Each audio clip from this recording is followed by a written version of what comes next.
Hi, my name is Vera Bolden, and Marvin and I have a long relationship. We started shortly after he got out of college. We had a band, and Ron Carter and I started the band. It was called Images and Infinity, and it was more like an orchestra. We had so many members in the band that we really couldn't get paid any money. But Marvin was one of the keyboard players, and eventually all of us broke off and started our own groups.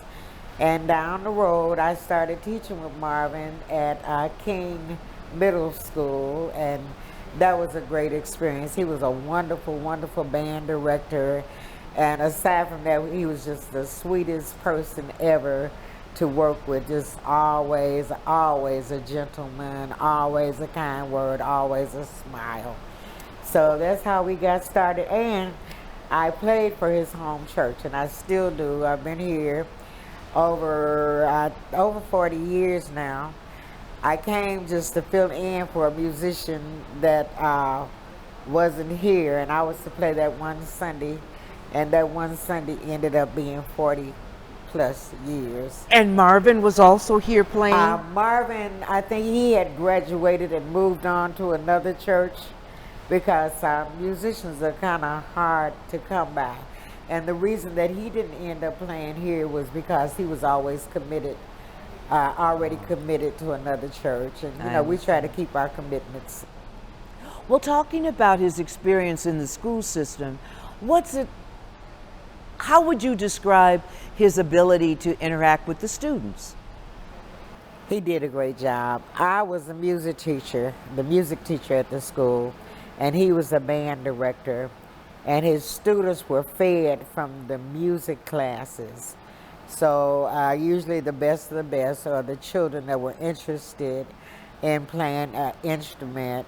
He would go and test them out and see if they worked out well. If they didn't, he'd send them on back to me, so I would have to deal with them. But he was a wonderful, wonderful music teacher and band director. And when he left my school, I think he went to Lincoln Middle School, and I really hated that, but it turned out to be good.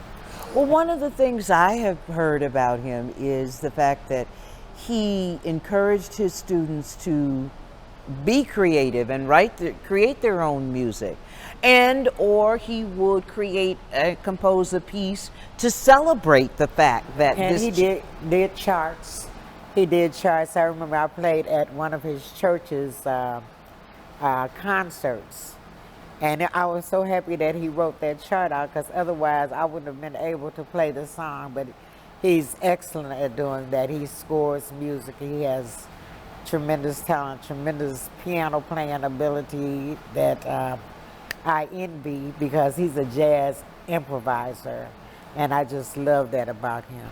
And the students, did you get a sense of how they reacted to him? Did they comment on him? They loved him. They loved him. I mean, what's not to love? He's just a sweetheart. He's just a kind person at all times.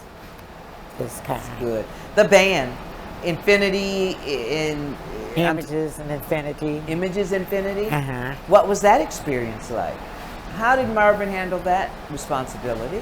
Well, he handled it quite well. He worked until we decided, I think, that we were just going to use members that played and sang at the same time, because we weren't making any money. So all of the rest of the people that stayed, I mean, actually we had an orchestra. We had trombones, we had saxophones, we had trumpets, bass, keyboards. So it was, I would say, at least 14 to 15 people. Well, you know what that sounds like, Ron Carter's high school jazz band. I mean, I was amazed at how many students were in that band, how big the group was, and how good they sounded. And I think we were good too, and we sounded good, because Ron and Marvin, they pretty much did our charts. They wrote out all of the music for the band. But like I said, it was just too many of us, and we couldn't make any money. So everybody kind of branched out and did their own thing. I don't know if you're familiar with Kim Fuller Barnes. Yes. But she was an original member of Images and Infinity. as was Marvin. I mean, these were original members. And then everybody was so good, they were able to hold their own, which was a good thing because we were just trying to show people that you can make a living doing music, you know, if you're professional and know how to organize and know how to get paid for what you're worth. Because when people call you to come all the time to play for stuff, that should tell you that you're worth something. So eventually, I think everybody got the idea that our talent is worth something and people were willing to pay us for it. So Marvin got on the bandwagon real early. Good. So, excellent.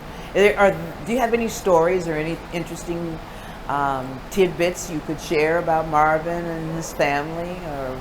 Well, you know, I worked with his wife. We started off working together in Project Speak.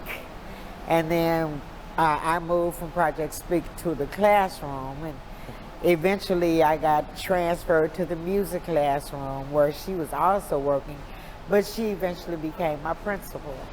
So his wife was my principal.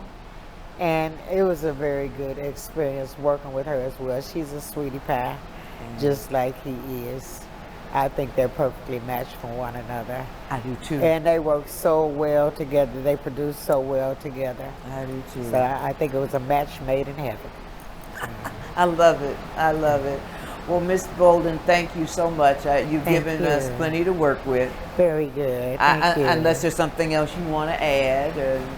Well, you know, we play together in church too. So every chance we get, a lot of times members of the church here, he knows them all, and I've been here a lot of years.